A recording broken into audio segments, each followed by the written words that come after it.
Қымбатты отандастар, бүгін баршаңыз тарихымыздағы аса маңызды мән-мағынасы айрықша ел өмірінде өшпес із қалдыратын оқиғаның куәсі болдыңыздар. Мен мемлекет басшысы ретінде бүкіл халық атынан ата заңымызға қол қойдым.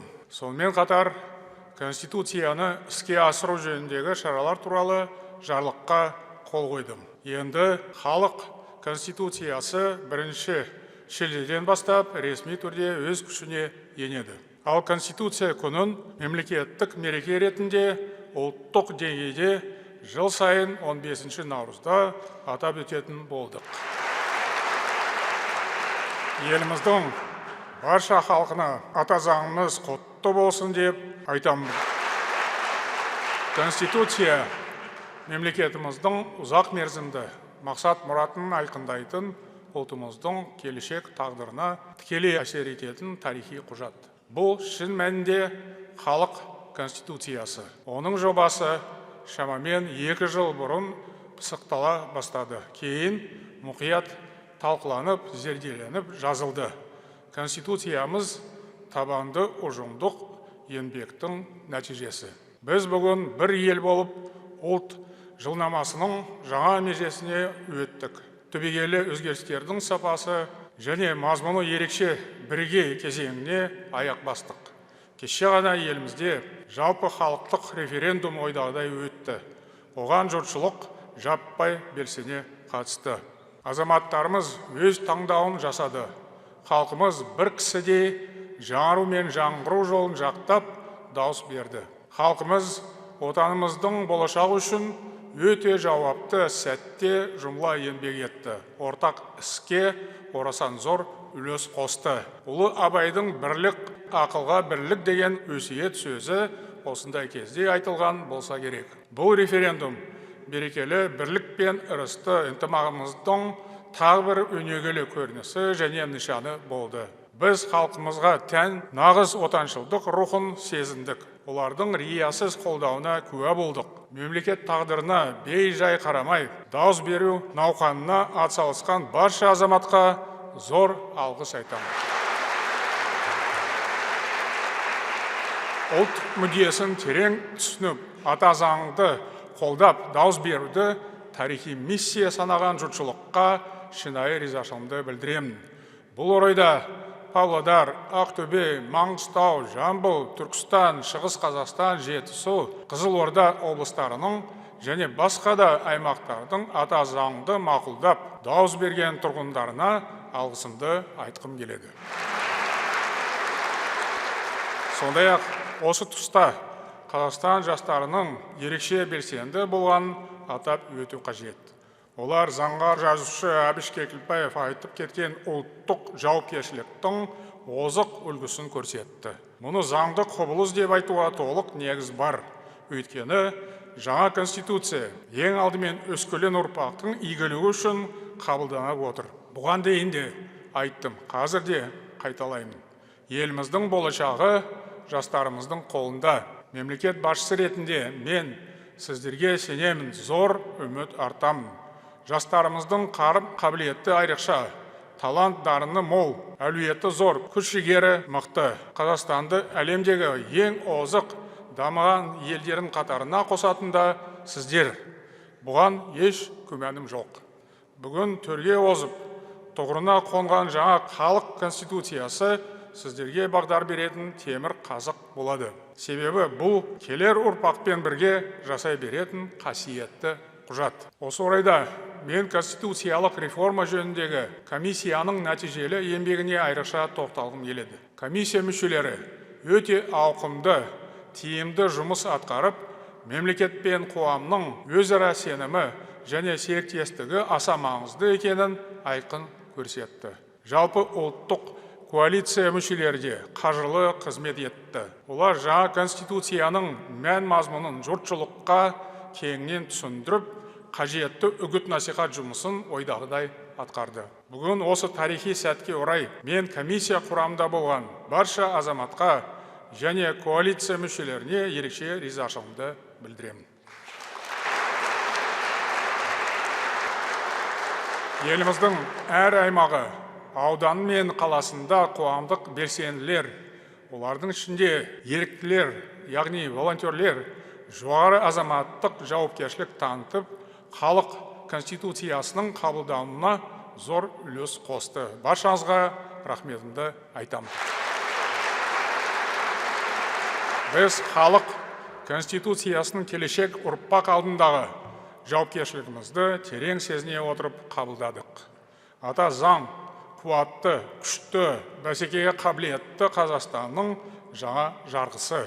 Жаңа конституция көне заманнан бері бабаларымызға бағдар болған дала заңдарының бүгінгі жалғасы, ұрпақтар арасындағы сабақтастық көрінісі. Заман талабына сай жаңғырған бас құжат мемлекеттігіміздің сан ғасырлық тарихынан хабар береді. Қазіргі конституция нағыз ұлт заңы деген атқа лайық. Оның өне бойында бабаларымыз аманат еткен елдік пен ерлік рухы, салт, дәстүр, жасампаздық және жаңашылдық ұғымдары тоғысқан. Ата заң мемлекет мүддесінің болаттай берік қалқаны.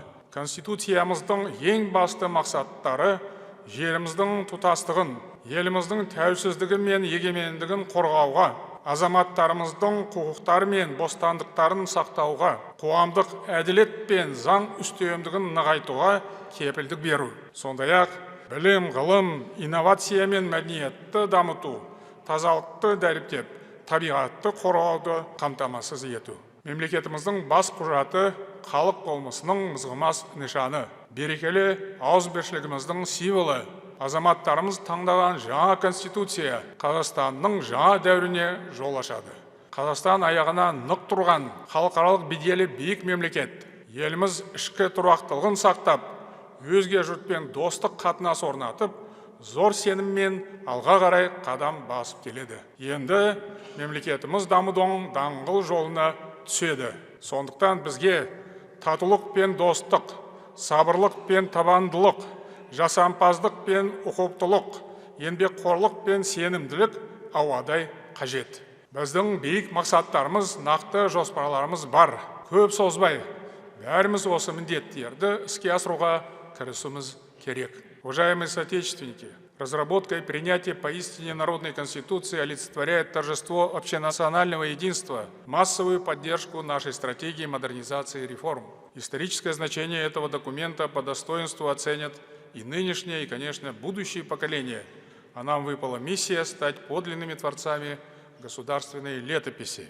Это не только почетная и ответственная миссия, но и ниспосланная самой судьбой редчайшая возможность своим мнением и голосом определить вектор развития родного Отечества. Поэтому без преувеличения можно с уверенностью сказать, все мы стали свидетелями и участниками великого переломного момента в нашей истории. Благодарю всех, кто принял участие в референдуме, проявил гражданскую ответственность и патриотизм.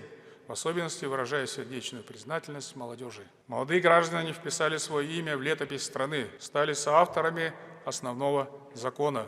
Настоящее и будущее Казахстана в руках молодых людей. Это не лозунг, а закон жизни, суть нашей государственной политики. По поводу успешного проведения референдума ко мне поступают теплые поздравления руководителей дружественных государств и международных организаций.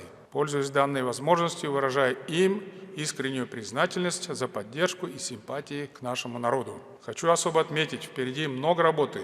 Мы только в начале большого пути всесторонней модернизации нашего государства. Этот путь в условиях колоссальной турбулентности, нестабильности мировой ситуации будет невероятно тернистым, с большим количеством преград и так называемых подводных камней. Но дорогу, какой бы сложной она ни была, может осилить только идущий. Для этого мы все должны проявить несокрушимое общенациональное единство, ответственный и созидательный патриотизм, глубокие знания и профессионализм. Мы должны достичь поставленных целей, мы обязаны победить. Подписанные мною указы определяют ключевые направления и меры реализации положения основного закона. На рассмотрение парламента в ближайшее время будет внесено 5 новых конституционных законов о президенте, Курултае, Халық кеңесі, а также статусе столицы и административно-территориальном устройстве страны. Потребуется системное редактирование еще 8 конституционных законов и более 60 законов, включая основополагающие кодексы. Законотворческий процесс будет синхронизирован с предстоящими парламентскими выборами, которые планируется провести до начала открытия новой сессии. К этому времени необходимо полностью завершить подготовку соответствующей юридической базы. Тотальная трансформация правовой и политической сферы Казахстана продлится в течение всего года и, возможно, следующего года. Нам предстоит реформировать действующие и создать новые институты власти, структурно и кадрово обновить их. Новые конституционные принципы станут неотъемлемой частью нашего общего бытия на всех уровнях – правовом, экономическом, политическом, общественном. Народная конституция – это, по сути, стратегический мандат доверия и новый общественный договор, устремленный к долгосрочным целям и горизонтам прогресса. Поэтому можно уверенно сказать, наша страна вступает в качественно новый этап своего развития, следовательно, предстоит перезагрузка взаимоотношений государства и граждан. В прошлом году, как вы знаете, состоялась уголовная амнистия. Сейчас мы можем провести дополнительную амнистию по ряду уголовных и административных правонарушений, не представлявших угрозы безопасности граждан и государства. Хочу отметить, что административная амнистия станет первой в истории нашей страны.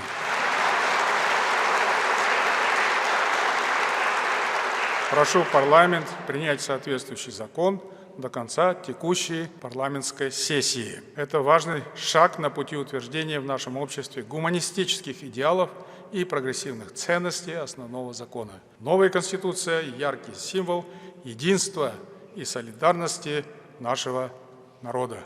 В ее статьях отражены мечты и чаяния каждого из нас, надежда и вера в светлое будущее наших детей и внуков. Основной закон станет настольной книгой для всех истинных патриотов нашего Отечества. Новая Конституция Казахстана – это прочная, незыблемая платформа для восхождения нашей нации к вершинам мировой цивилизации. В этом у меня и, полагаю, у вас сомнений нет.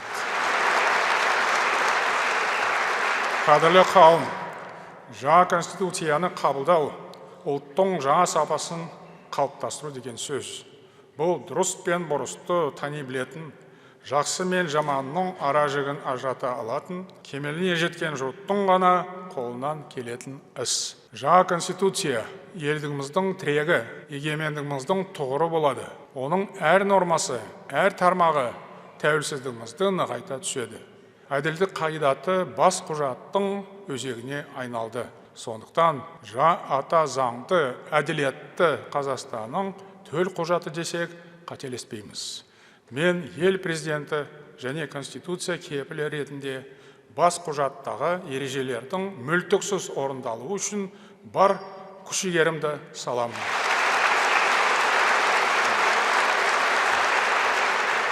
Жаңа Конституциямызға сәйкес адал қызмет етуге серт беремін. Еліміз әрқашан өсіп өркендей берсін. Қасиетті отанымыз Қазақстан Республикасы мәңгі жасасын.